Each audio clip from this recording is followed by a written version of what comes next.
दोस्तों आज मैं बात करूंगा दिल्ली सरकार के हेल्थ मॉडल की। दिल्ली सरकार का हेल्थ मॉडल क्या है और क्या ये वाकई में कोविड की जो समस्या है, जो दूसरी वेव है, इसको टैकल करने में वाकई में इस मॉडल का एक बड़ा फेल्योर है या इसके अलावा कोई और कारण है, इस बारे में बात करूंगा। सबसे पहले मैं आपको बताना चाहूँगा कि दिल्ली सरकार का हेल्थ मॉडल क्या है। दरअसल 2015 में जब आम आदमी पार्टी ने अपनी फुल फ्लेजेड इंडिपेंडेंट सरकार बनाई पहली बार, तो उन्होंने कुछ बुनियादी जो समस्याएं हैं इस देश के तंत्र की, इस देश के सिस्टम की, इस देश की जो पब्लिक है उसकी ज़रूरतें, उनको पकड़ने की कोशिश की, जड़ से पकड़ने की कोशिश की। शायद केजरीवाल सरकार ने यह एनालाइज किया कि ये दो तीन मुद्दे जैसे शिक्षा, स्वास्थ्य, पानी, बिजली और भ्रष्टाचार, ये जो मुद्दे हैं, ये बुनियादी मुद्दे हैं, इस देश की बुनियादी समस्याएं हैं इस देश के नागरिक की, जो कि उसके गवर्नमेंट से कंट्रोल होते हैं और उन्हें बेहतर सर्विस मिलनी चाहिए। उन्हें सस्ता पानी मिलना चाहिए, सस्ती बिजली मिलनी चाहिए, सरकारी शिक्षा व्यवस्था वो सस्ती या फ्री होनी चाहिए और अच्छी भी होनी चाहिए। और इसके अलावा एक साधारण इंसान को सरकारी तंत्र से बेहतरीन स्वास्थ्य सुविधाएं उपलब्ध होनी चाहिए, इस प्रकार का विचार रहा। और इसके अलावा ये रहा कि जो तंत्र है उसकी जड़ों में भ्रष्टाचार ना हो। तो आप देखते हैं कि बिजली को 200 यूनिट फ्री कर दिया गया, पानी को 20,000 लीटर तक फ्री कर दिया गया केजरीवाल सरकार द्वारा। सरकारी जो स्कूल हैं, स्कूलों का बहुत ज़बरदस्त काया पलट किया गया।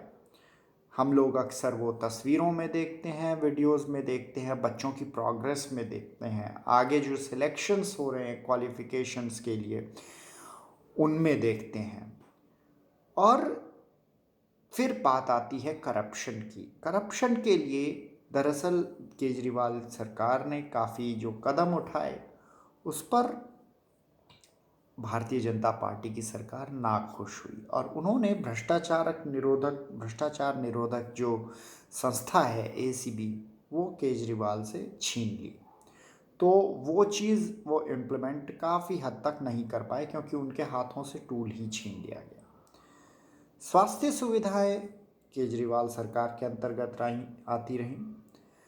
तो उन्होंने एक जो मॉडल तैयार किया, एक आदर्श मॉडल बनाने की कोशिश की, जिसके मुताबिक उन्होंने 4 टियर का हेल्थ सिस्टम बनाया। पहला जो था वो प्राइमरी हेल्थ केयर का, आम आदमी मोहल्ला क्लिनिक का। दूसरे नंबर पर जो था वो बनाया मल्टी स्पेशलिटी पॉलीक्लिनिक, जो कि ओपीडीज़ के लिए, डायग्नोसिस के लिए स्पेशलिस्ट डॉक्टर्स के द्वारा रहे। फिर उसके बाद एक जो सेकेंडरी जिसे कहते हैं कि मल्टी स्पेशलिटी आईपीडी केयर, वो बनाया। और सबसे टॉप में रहे सुपर स्पेशलिटी हॉस्पिटल्स, जहाँ पे सबसे स्पेशलिस्ट इलाज होगा बीमारियों का। जो बेसिक वाला है, प्राइमरी वाला आम आदमी मोहल्ला क्लिनिक, इस तरह के तकरीबन 450 से अधिक क्लिनिक अक्रॉस दिल्ली तैयार किए गए और इनका फोकस घनी आबादियों में रहा, ख़ास तौर पर उन जगहों पर जहाँ पर गरीब या निम्न मध्यम आय वर्ग के लोग रहते हैं, झुग्गियों झोपड़ियों, जे कॉलोनीज़, इस तरफ ज़्यादा मोहल्ला क्लिनिक बनाए गए। मकसद ये था कि जो आम आदमी है, जो गरीब आदमी है, उसे जेब से ज़्यादा ना खर्च करना पड़े, उसे ज़्यादा चलना ना पड़े, ज़्यादा इंतज़ार ना करना पड़े और उसकी जो छोटी मोटी बीमारियां, स्वास्थ्य समस्याएं हैं, वो उसके डोर नेक्स्ट डोर पे ही सॉल्व हो जाएं।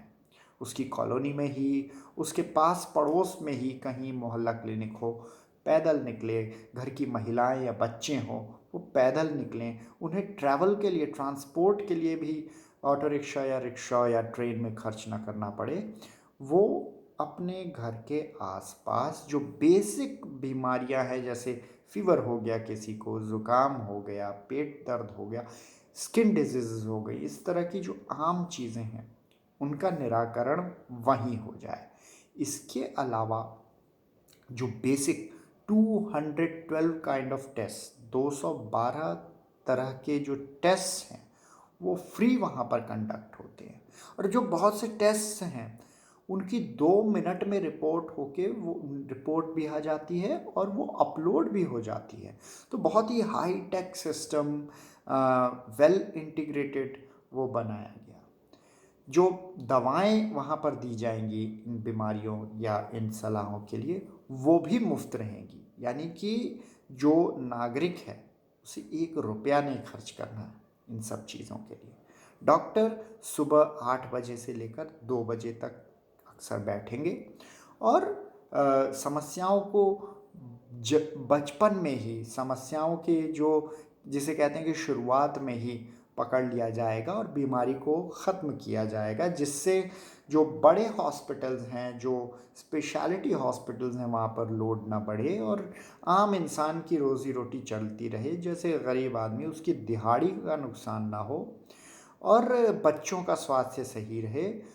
प्री प्रेगनेंसी, पोस्ट प्रेगनेंसी जिसे कहते हैं प्री नाटल, ये केयर, प्री पोस्ट नाटल, ये केयर भी वहाँ पर जो सलाहें हैं वो मिल सकती हैं।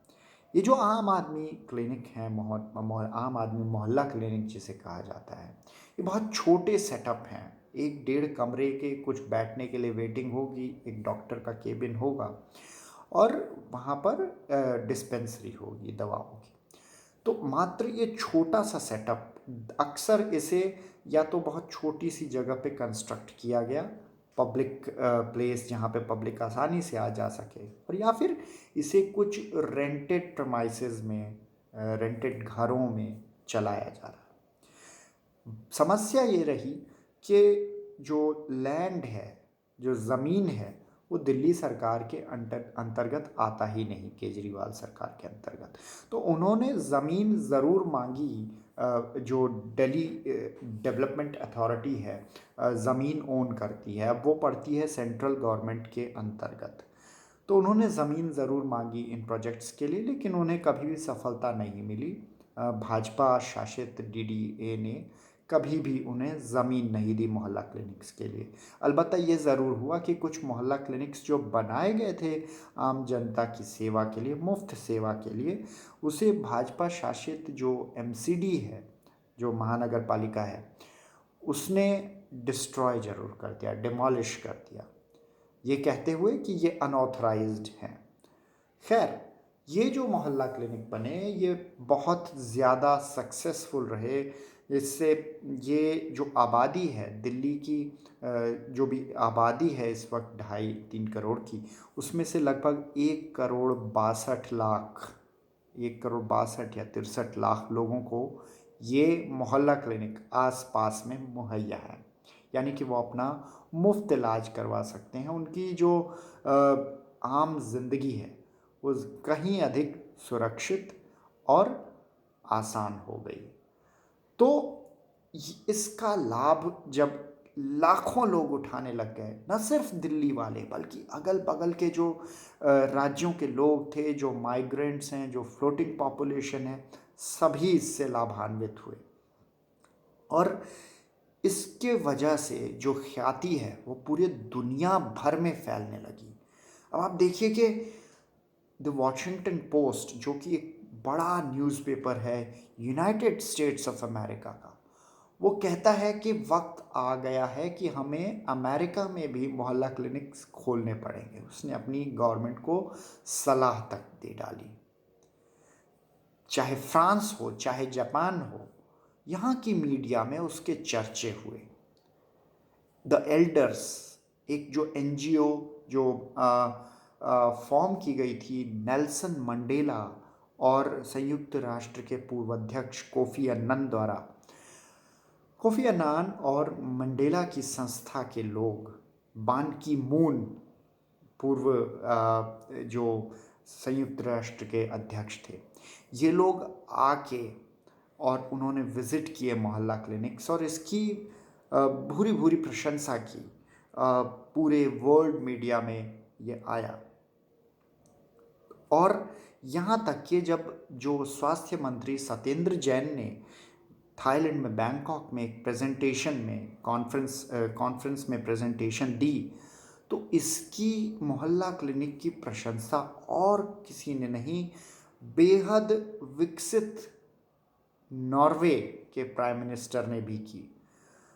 तो ओवरऑल ये एक प्राइमरी हेल्थ केयर का एकदम रिवोल्यूशनरी मॉडल पेश किया सत्येंद्र जैन स्वास्थ्य मंत्री ने आम आदमी पार्टी की दिल्ली सरकार की।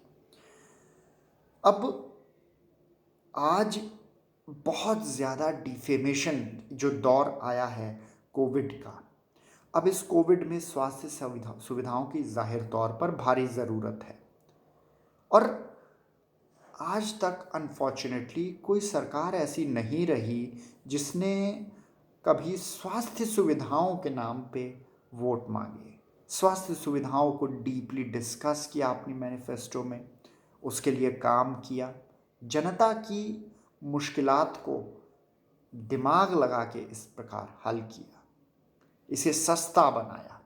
आज आम आदमी WHO के एक सर्वे के हिसाब से 65% आम आदमी देश का वो अपनी जेब से खर्च करता है यदि उसे कोई स्वास्थ्य की समस्या होती है। 65% of the population spends money from the pocket. We believe कि ये बाय डिफ़ॉल्ट हमें अब खर्च करना ही पड़ेगा। हमारे सरकारी स्वास्थ्य तंत्र पे कोई भरोसा भी नहीं है इस वक्त हिंदुस्तानी को। मात्र 17% लोग देश में मेडिकल इंश्योरेंस के द्वारा कवर्ड हैं। तो जाहिर सी बात है कि एक विकासशील देश के मध्यम वर्गीय, निम्न आय वर्ग के जो इंसान की जेब पर भारी दबाव पड़ता है इन समस्याओं की वजह से। तो ये जो विजन था ये रिवॉल्यूशनरी इसलिए करार दिया गया और काफ़ी जनता ने इसे सराहा। अब बात आती है कि जो आज कोविड की सिचुएशन है, यदि ये मॉडल जैसे कि प्रचार हो चुका है, आम आदमी बाय वर्ड ऑफ माउथ, क्योंकि दिल्ली देश की राजधानी है, पूरे देश के हिस्सों से लोग यहाँ पर आते रहे हैं, आते जाते हैं, मोहल्ला क्लिनिक देखते हैं, उसकी तारीफ़ देखते हैं, उसकी फंक्शनैलिटी देखते हैं और तारीफ़ें करते हैं। यहाँ तक कि विभिन्न सरकारों ने, TRS की सरकार है तेलंगाना में, उन्होंने हैदराबाद में बस्ती दवाखाना कॉपी किया है, मोहल्ला क्लिनिक से सीख लेकर उनकी सरकार ने। गुजरात में दीनदयाल क्लिनिक बनाए गए हैं मोहल्ला क्लिनिक की तर्ज पर भारतीय जनता पार्टी की सरकार द्वारा। मिनी क्लिनिक्स अनाउंस किए गए अभी जो AIADMK की सरकार रही तमिलनाडु में, उसके द्वारा। ये सभी मोहल्ला क्लिनिक से इंस्पायर्ड हैं। तो इसमें कोई दो राय नहीं है कि ये जो मॉडल है ये बहुत ग्रैंड सक्सेस रहा, ग्रैंड सक्सेस। अब आज के हालात में जब पूरे देश की स्वास्थ्य व्यवस्था सिस्टम चरमरा कर औंधे मुंह गिर गया है, इंसान को अस्पतालों में एडमिशन नहीं मिल रहा है, इंसान को बेसिक स्वास्थ्य सुविधा नहीं मिल रही है, ऑक्सीजन तक नहीं मिल रही है, दवाएं नहीं मिल रही हैं, तो इंसान फ्रस्ट्रेटेड ज़रूर है, इंसान के अंदर गुस्सा है। अब राजनीतिक नज़रिए से देखें तो ये समस्या यदि मोहल्ला क्लिनिक का मॉडल उसके सामने पेश कर दिया जाए या उसके नज़रों के आगे से कुछ ऐसे वीडियोस घूम जाएं या इस तरह की डिटेल्स आ जाएं, तो जाहिर तौर पर इंसान आज स्वास्थ्य समस्याओं का सुविधाओं का, सरकारी स्वास्थ्य सुविधाओं का मोल कहीं बेहतर समझ रहा है। उन मूर्तियों, उन धार्मिक स्थलों, उन बड़े बड़े जहाज़ों, टैंकों, तोपों, उनसे कहीं ज़्यादा समझ रहा है। तो यदि उसके आगे नज़र के आगे आता है कि एक सरकार तो ऐसी रही है जिसने स्वास्थ्य सुविधाओं पर बेहतरीन काम किया है, तो हो सकता है उस पार्टी की पॉपुलैरिटी काफ़ी बढ़ जाए, अप्रत्याशित रूप से बढ़ जाए और जम्मू कश्मीर से लेकर केरल तक बढ़ जाए, गुजरात से लेकर मिज़ोरम तक बढ़ जाए। शायद इस बात को ताड़ते हुए जो भाजपा है और जो कांग्रेस पार्टी है, इन लोगों ने शायद इस बात को सेंस कर लिया, और जब देश स्वास्थ्य एक तरह से कहें आपातकाल के दौर से गुजर रहा है, तो इससे इस मॉडल को डिफेम करने का एक तरह से अभियान चला दिया। अब डिफेमेशन क्या है? आप देखेंगे कि बहुत सारे राइट विंगर हैंडल्स हैं, इन्फ्लुएंसर्स हैं, इवन जो सेंट्रिस्ट हैं, बहुत सारे कांग्रेस पार्टी के नॉन समर्थक हैं, भारतीय जनता पार्टी के तो हैं, ये सभी पिछले कुछ दिनों से लगातार इस तरह के ट्वीट कर रहे हैं या बातें कह रहे हैं, पोस्ट कर रहे हैं। आपको व्हाट्सएप पे मिलेगा कि दिल्ली सरकार ने क्या किया, उनके मोहल्ला क्लिनिक क्या कर रहे हैं। मोहल्ला क्लिनिक में अगर 20-20 बिस्तर भी लगा देते तो 500 क्लिनिक में 20 बिस्तर लगा देने से 1000 बिस्तर हो जाते, 10,000 बिस्तर हो जाते, आदि आदि। तो ये निहायत ही बेशर्म अटेम्प्ट है पूरे देश को इस हेल्थ मॉडल के बारे में बरगलाने का, क्योंकि दिल्ली वाले तो बेहतरीन तरीके से समझते हैं कि मोहल्ला क्लिनिक क्या है, क्योंकि उनके पड़ोस में है, वो अक्सर उस सुविधा का लाभ उठाते हैं। उन्हें पता है कि मोहल्ला क्लिनिक एक छोटी सी यूनिट है, लेकिन नाम तो सुना हुआ है मोहल्ला क्लिनिक का पूरे देश के नागरिक ने, मगर उसने देखा नहीं है, शायद उसे डिटेल में मालूमात नहीं मोहल्ला क्लिनिक क्या है, कैसे है। उन्होंने सुना हुआ है कि हाँ, मोहल्ला क्लिनिक कोई बड़ी अच्छी सुविधा है जो कि दिल्ली की अरविंद केजरीवाल की सरकार मुहैया कराती है, लेकिन ये चीज़ बहुत ज़्यादा डिटेल में लोगों को नहीं पता है, और उस अनभिज्ञता का फ़ायदा ये शातिर राजनीतिक दल उठा रहे हैं। ये कह रहे हैं कि मोहल्ला क्लिनिक में बेड्स लग जाते। अब दिल्ली वाला जानता है कि वहाँ पर एक बेड लगाने की जगह नहीं होती, बहुत छोटी सी यूनिट है। दिल्ली वाले जानते हैं कि ये प्राइमरी हेल्थ केयर के लिए, कोविड के लिए एक स्पेशलिटी चाहिए, ये बिल्कुल अलग तरह का सेटअप चाहिए। वहाँ पे ऑक्सीजन चाहिए, वहाँ पे वेंटिलेटर सेटअप चाहिए, वहाँ पे आईसीयू सेटअप चाहिए। तो ये जो चीज़ें हैं, ये चीज़ें अन्य देशवासी को नहीं पता है। तो इस तरह के जो भ्रांतियाँ फैला के, इस तरह के ट्वीट्स करके, वीडियो बना के, पोस्टर्स बना के, ऊल जुलूल निरी नॉनसेंस फैलाकर ये जो सक्सेसफुल ब्रिलियंट दिल्ली का हेल्थ मॉडल है उसको डेंट करने का प्रयास है। ये भय अंदर से जाग गया है इन प्रतिष्ठित राजनीतिक दलों के अंदर कि यदि स्वास्थ्य पर काम करने वाली राजनीतिक पार्टी यदि आज अपना काम देश में कहीं भी दिखा दे तो आम आदमी उसके साथ हो लेगा, क्योंकि शायद एक ही पार्टी है जिसने ये काम किया है, इस कंसेप्ट पे काम किया है और बड़े डिटेल में काम किया है और बिल्कुल मुफ्त सुविधा देता है। अब आते हैं क्या केजरीवाल सरकार की अदरवाइज मोहल्ला क्लिनिक के बियॉन्ड, क्या वो फेल हो गई है कोविड मैनेजमेंट में? हमने देखा कि पिछले वर्ष जो चाहे वो प्लाज्मा डोनेशन, प्लाज्मा थेरेपी हो, प्लाज्मा बैंक बनाना हो, चाहे वो होम आइसोलेशन मेथड हो, चाहे वो जो घर पर डॉक्टरी सलाह वगैरह दी जाती है सरकार के द्वारा और जो किट्स वगैरह दी जाती हैं उसका पायनियरिंग एफर्ट हो, ये सारा दिल्ली की केजरीवाल सरकार ने किया।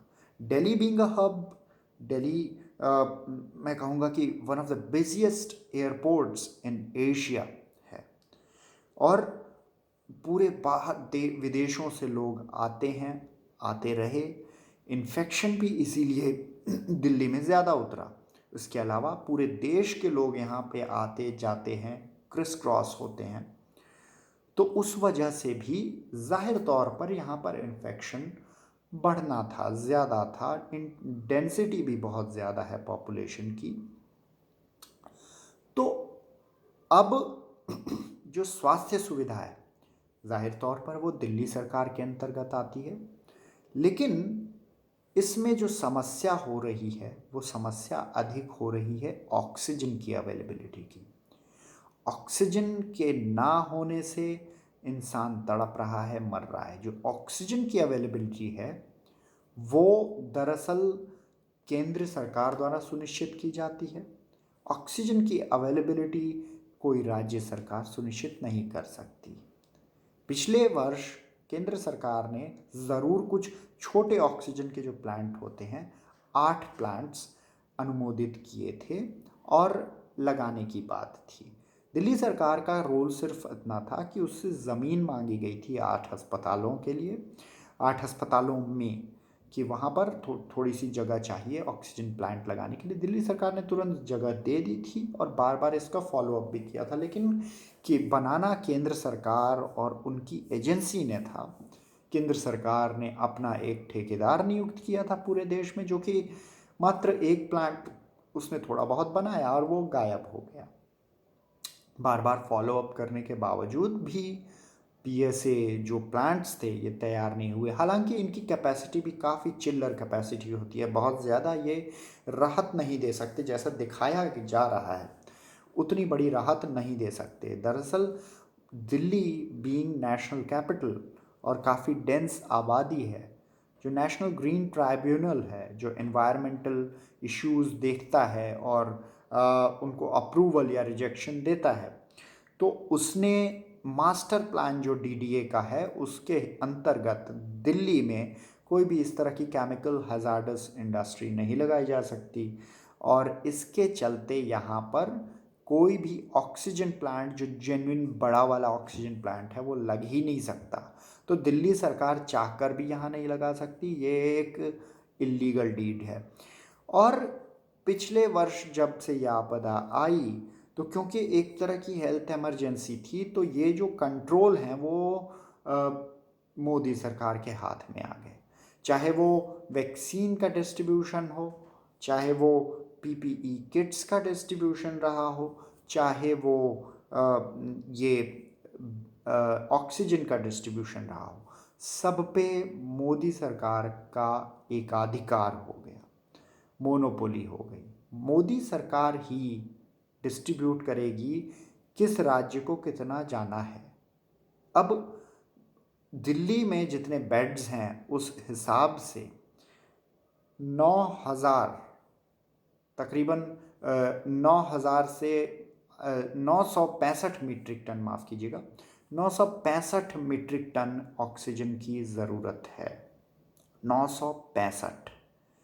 लेकिन दिल्ली सरकार का जो कोटा है वो 300 कुछ रहा, फिर 480 के करीब किया गया, फिर उसे अभी बढ़ाकर 500 कुछ किया गया है, लेकिन आज तक एक दिन नहीं हुआ। 13 दिन से अदालत में मुकदमेबाजी चल रही है, 13 दिन हो गए हैं। दिल्ली सरकार के वकील हैं, केजरीवाल सरकार के, भारत सरकार के वहाँ पर बहस करने वाले हैं, और दिल्ली का हाई कोर्ट है। इनफैक्ट अब तो सुप्रीम कोर्ट ने भी काफ़ी संज्ञान लिया है। बार बार प्रूव होता आ रहा है कि दिल्ली सरकार को जो मुहैया होनी चाहिए ऑक्सीजन जिस क्वांटिटी में, वो नहीं हो पा रही है।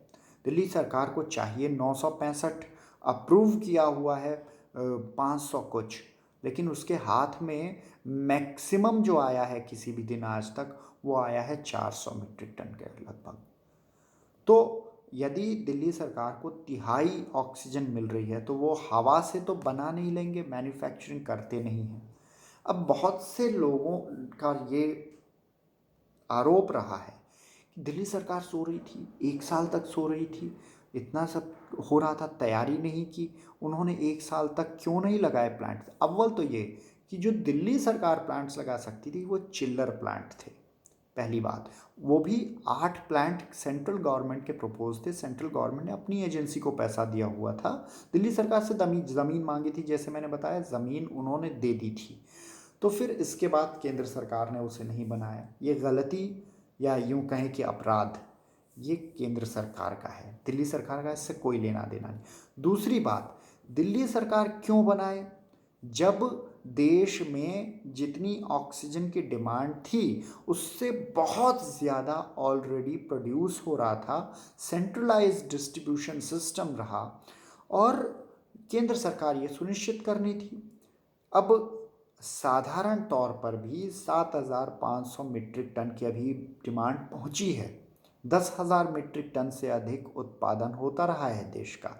अब वो तो मोदी सरकार की गलती कि मोदी सरकार ने इसे भारी संख्या में एक्सपोर्ट करना भी शुरू कर दिया और उसके बाद भी जो प्रोडक्शन है वो इतना है कि सभी स्टेट की डिमांड पूरी कर सके, लेकिन वो लोग इस तरह से आर्बिट्ररीली डिस्ट्रीब्यूशन कर रहे हैं, अपने फेवरेटिज्म उसमें दिख रहा है उनका। और दिल्ली सरकार के, दिल्ली की जनता के साथ जो जिसे कहेंगे सौतेला एक तरह से व्यवहार, स्टेप मदरली ट्रीटमेंट वो मिल रहा है जो कि गलत है। अब गोवा में 10 टन की डिमांड है और 11 टन और भेज देते हैं, डबल से भी ज़्यादा। 25% मध्य प्रदेश को उसकी डिमांड से ज़्यादा मिलता है। इसी तरह से बहुत सारे राज्य हैं जिन्हें बहुत ज़्यादा मिल रहा है, डिमांड से भी ज़्यादा, लेकिन दिल्ली को डिमांड का, जेन्युइन डिमांड का वो आधा भी नहीं मिला आज तक। तो जाहिर तौर पर बेड्स बनाए जा सकते हैं। अब दिल्ली की केजरीवाल सरकार ने क्या किया, 7,000 जो बेड्स थे नॉर्मल मेडिकल फैसिलिटीज़ में उनको बढ़ाकर 10,000 किया। अस्पताल नए बन रहे हैं, बड़े बन रहे हैं, कुछ को एक्सटेंड किया, कुछ की फ्लोर्स एक्सटेंड की। ज़मीन क्योंकि उनके अंतर्गत आती नहीं, ज़मीन का अप्रूवल लेना केंद्र सरकार से वही अपने आप में टेढ़ी खीर है। बहुत बार फाइलें लटकाई गई, रिजेक्ट किया गया, तो उनके पास कोई चारा नहीं था, चाहे वो अस्पताल हो या स्कूल हो। स्कूलों में वो क्लासरूम्स बढ़ाते रहे कैपेसिटी बढ़ाने के लिए और अस्पतालों में वो बिस्तर बढ़ाते रहे। तो जो 70 सालों में लगभग 7,000 बेड्स होते थे वो केजरीवाल सरकार ने ऑलरेडी 3,000 बेड्स बढ़ाकर 10,000 बेड्स कर दिए थे लगभग, और 13,000 बेड तक कैपेसिटी पहुंच गई है ऑलरेडी कोविड के टाइम में। केजरीवाल ने बड़ी वेरी इंटरेस्टिंगली ये अनाउंस किया है कि यदि केंद्र सरकार हमें जितनी ऑक्सीजन चाहिए उतनी दे तो हम विद इन 24 आवर्स वो 9,000 बेड्स और ऑक्सीजन बेड्स खोल देंगे, उपलब्ध करा देंगे। तो ये बहुत ही बड़ी बात है क्योंकि 9,000 जो बेड्स हैं, समझ लीजिए कि 90 अस्पताल 100 बेड्स वाले, 100 बेड वाला अस्पताल कोई छोटा अस्पताल नहीं होता, 90 अस्पताल ऐसे। तो ये दिखाता है उनकी एडमिनिस्ट्रेटिव एफिशिएंसी और जनता के जो सेवा भाव है उसमें काफ़ी हद तक दिखाता है। लेकिन दिक्कत यही है कि बगैर ऑक्सीजन के ऑक्सीजन बेड्स तो बनेंगे नहीं। ऑक्सीजन देंगे मोदी जी और मोदी जी ऑक्सीजन दे नहीं रहे। कोर्ट ने बार बार झिड़की मारी है लेकिन उसके बावजूद मोदी जी ऑक्सीजन नहीं दे रहे हैं। 13 दिन हो चुके हैं, बताइए, बहस करते हुए, जद्दोजहद करते हुए। वो कहते हैं कि दिल्ली सरकार अपने टैंकर भेजे। अभी टैंकर एकदम से कहाँ से भेज देगी? क्रायोजेनिक टैंकर्स तो सिर्फ इंडस्ट्रियल एस्टेट्स में मौजूद होते हैं। दिल्ली कोई इंडस्ट्रियल एरिया है नहीं, दिल्ली में इंडस्ट्रीज बैन है। दिल्ली के कहाँ से आएगा क्रायोजेनिक टैंकर? ये लॉजिस्टिक की जो जिम्मेदारी है ये वैसे भी केंद्र सरकार की है, ये स्टेट गवर्नमेंट की जिम्मेदारी नहीं है। हाँ, ये ज़रूर है कि ऐसे आपातकाल में जो इंडस्ट्रियल एस्टेट्स थे उनके पास क्रायोजेनिक सिलेंडर मौजूद थे तो उन्होंने उनको लगाकर अपना काम पूरा करवा लिया। लेकिन ऐसे में दिल्ली सरकार क्या करे? वो हाथ पांव मार रहे हैं। वो ऑक्सीजन के लिए या क्रायोजेनिक सिलेंडर्स के लिए जब जब पूंजी जो बिजनेस क्लास है या अन्य जो वर्ग हैं देश के, उनसे अगर मदद मांगते हैं तो मोदी सरकार कहती है कि नहीं, ऑक्सीजन सिर्फ हमारे थ्रू जाएगी, यदि किसी के पास एक्स्ट्रा ऑक्सीजन बचेगी तो वो सेंट्रल पूल में जाएगी, फिर वो डिसाइड करेंगे डिस्ट्रीब्यूट करना। तो ये बहुत ही भयावह स्थिति है जब पेशेंट्स मर रहे हैं दिल्ली में। और दिल्ली के जो पेशेंट्स हैं, मज़ेदार बात यह है कि दिल्ली तक तकरीबन 6 राज्यों का बोझ झेल रही है, क्योंकि उन सब राज्यों में स्वास्थ्य सुविधाएं बेहद बेहद ख़राब हैं। अब उसके चलते ये हो रहा है कि उत्तर प्रदेश से, राजस्थान से, पंजाब से, हरियाणा से, हिमाचल प्रदेश से, उत्तराखंड से, बिहार से जो सीरियस केसेस हैं, इंसान की जीवन की उम्मीद कम रह गई है, इसलिए लास्ट जो एफर्ट मार रहे हैं जो मरीज़, निराश मरीज़ और उनके परिवारजन, वो दिल्ली पहुंच रहे हैं। तो ऐसे में जाहिर तौर पर है कि मृत्यु दर जो मौत के नज़दीक पहुंच चुका है ऑलरेडी, भर्ती होने तक या फिर दिल्ली पहुंचने तक, दिल्ली में जो भी मृत्यु होगी वो दिल्ली सरकार के खाते में जोड़ी जाएगी। इस वजह से रिकॉर्ड भी ख़राब हो रहा है। दिल्ली सरकार ने लगातार टेस्ट जारी रखे हुए हैं, दिल्ली सरकार लगातार बेड्स भी बढ़ा रही है, अन्य सरकारें ना टेस्ट ज़्यादा कर रही हैं, रिपोर्ट्स छुपा रही हैं, वो तो लाशें भी छुपा रहे हैं, वो तो शमशान घाट को भी कवर कर रहे हैं। दिल्ली सरकार ने तो आज तक कभी बैन नहीं किया कि आप शमशान घाट की वीडियो नहीं ले सकते जैसे यूपी सरकार ने किया, या दिल्ली सरकार ने किसी को थ्रेटन नहीं किया कि ऑक्सीजन की कमी है, ऑक्सीजन मांग रहा हो, दवाएं मांग रहा हो, सरकारी सुविधा को अगर उसमें कोई कमी है तो उसको एक्सपोज कर रहा हो तो उस पर मुकदमा दायर कर दिया जाए। यूपी सरकार ने तो ऐसा किया, अन्य सरकारें तो ऐसा कर रही हैं। दिल्ली सरकार क्या करे यदि उसका जो ऑक्सीजन का टैंकर है, जो लीगल सप्लाई है, वो कभी उत्तर प्रदेश की भाजपा सरकार रोक ले, कभी हरियाणा की भाजपा सरकार रोक ले, कभी राजस्थान की कांग्रेस सरकार रोक ले। इंसान तड़प रहा है। अब दिल्ली सरकार अपनी ऑक्सीजन कैसे बनाए? दिल्ली सरकार क्यों वहाँ पे छोटे छोटे पंप लगाए जब देश के पास ऑलरेडी इतनी ऑक्सीजन है? तो अगर दिल्ली सरकार को आत्मनिर्भर ही होना है और सारी चीज़ें खुद ही प्रोड्यूस करनी है तो फिर देश में रहने का मतलब क्या हुआ? यदि देश का एक हिस्सा दूसरे हिस्से के साथ कनेक्ट होकर सप्लाईज न दे पाए, क्या हम कोकोनट के पेड़ लगाने लग जाएंगे उत्तर प्रदेश में क्योंकि हम चाहते हैं कि केरला से हमें कोकोनट ना आए या कोकोनट ऑयल ना आए? क्या हम उत्तर प्रदेश में सैफरन, केसर की खेती करने लगेंगे क्योंकि हम सोचते हैं कि कभी के कश्मीर से केसर आना बंद हो गया तो हम केसर का कैसे उपयोग करेंगे? तो ये मूर्खतापूर्ण बातें हैं। एक राष्ट्र का मतलब है कि सप्लाई जहाँ पे ज़्यादा है वहाँ से आएगी। अगर इन सब राज्यों में सप्लाई की व्यवस्था है ऑलरेडी तो उसे क्यों रोका जा रहा है? सवाल ये कतई नहीं है कि केजरीवाल सरकार ने क्यों नहीं बनाया। केजरीवाल सरकार को बनाने की ना कोई ज़रूरत थी, ना कोई ऑब्लिगेशन था और ना उससे भरपाई होनी है। जो बड़ा सवाल है वो हमेशा बचा लिया जा रहा है। बड़ा सवाल है मोदी सरकार की क्रिमिनलिटी का और उनके लापरवाही का, मरीज़ों को तड़पा तड़पा के मारने की नीयत का, ताकि वो मरीज़ों को मारें। और ये जो दिन रात दिल्ली में बैठा हुआ मीडिया है, ये दिल्ली दिल्ली दिल्ली दिल्ली उछाले। आज चामराजनगर में 24 व्यक्ति मारे गए बेचारे ऑक्सीजन की कमी से। हमने देखा कि किस प्रकार मध्य प्रदेश में मौतें हुई, पंजाब में मौतें हुई, उत्तर प्रदेश में तो अनगिनत मौतें हो गईं, राजस्थान में भी मौत हुई है, गुजरात में हुई है, महाराष्ट्र में हुई। पूरे देश में बगैर ऑक्सीजन के मौतें हो रही हैं। वहाँ के जो मुख्यमंत्री हैं वो लगातार कह रहे हैं कि ऑक्सीजन की कमी नहीं है, और उसके मुकाबले वहाँ पर मौतें इतनी सारी हो रही हैं। और दिल्ली वाला जो चीफ मिनिस्टर है वो लगातार लगा हुआ है ये बताने में कि ऑक्सीजन की पूरी सप्लाई नहीं आ रही है। तो हम उसका मजाक उड़ाना चाहते हैं, उसके मॉडल को फेल बताना चाहते हैं। तो दिल्ली सरकार तो बल्कि 5,000 के करीब जो बेड्स हैं वो तो नॉन दिल्ली के पेशेंट्स हैं। अगर 13,000 में से तकरीबन 5,000 जो बेड्स हैं मिनिमम, वो बाहर के लोग वहाँ पे एडमिट हैं। ये बहुत बड़ी देश सेवा है। इतनी बड़ी सेवा तो कोई भी राज्य देश में कर ही नहीं रहा है भारत के नागरिकों की। तो डेफिनेटली ये मॉडल सक्सेसफुल है और इस मॉडल को डिफेम करने की कोशिश पुरजोर जारी है।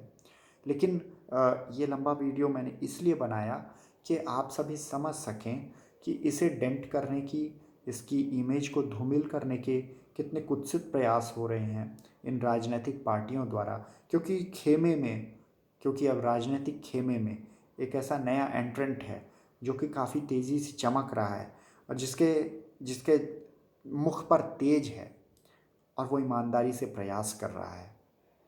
अब दिल्ली में अस्पताल कहने को तो भारतीय जनता पार्टी के भी हैं, सेंट्रल गवर्नमेंट के हॉस्पिटल्स हैं, सेंट्रल गवर्नमेंट के 6 अस्पताल हैं, लेकिन एक सिंगल हॉस्पिटल कोविड के लिए डेडिकेटेड नहीं है।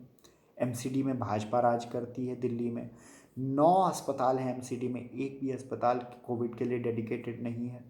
कोविड के पेशेंट्स चाहे वो दिल्ली के हों और चाहे दिल्ली से बाहर जो बार बार भर भर के आ रहे हैं, सीरियस पेशेंट्स जिन पे मीडिया कैमरा लगाता रहता है और बोलता है कि देखिए इन्हें बेड नहीं मिल रहा है, दिल्ली में अस्पताल ने दरवाज़ा बंद कर दिया है, आदि आदि, और जिस पे इतनी आलोचना होती है, वो दरअसल वो सारे के सारे अस्पताल दिल्ली सरकार पे बोझ आया है। लोड लेने के लिए सारा दिल्ली सरकार है, जबकि GNCTD बिल के हिसाब से मोदी सरकार ने ये प्रूव कर दिया है और सारी कमान अपने हाथ में ले लिया दिल्ली सरकार की। LG is the boss now as per GNCTD bill, then why Chief Minister of Delhi is being held responsible for all this by everybody? Why nobody is standing with him for the right demands, but very quick in blaming it him? This is unfair. लेकिन दिल्ली का health model successful है, तो मैंने ये detail video इसलिए किया है दोस्तों, ताकि कुछ जो चीज़ें हैं उनको डिटेल में समझाया जा सके। उम्मीद है कि मैंने आपको बोर नहीं किया और समझाने की जो कोशिश की है, थोड़ा सा उसमें आपके दिमाग में ये चीज़ें आसानी से घुसी होंगी।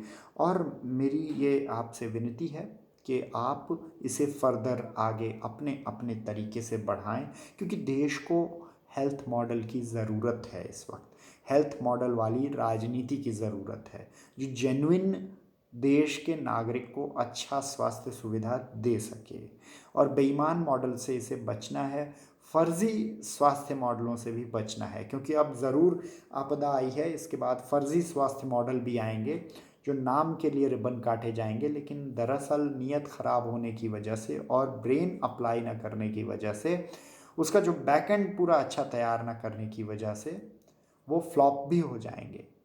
तो I hope you enjoyed this video. Thank you.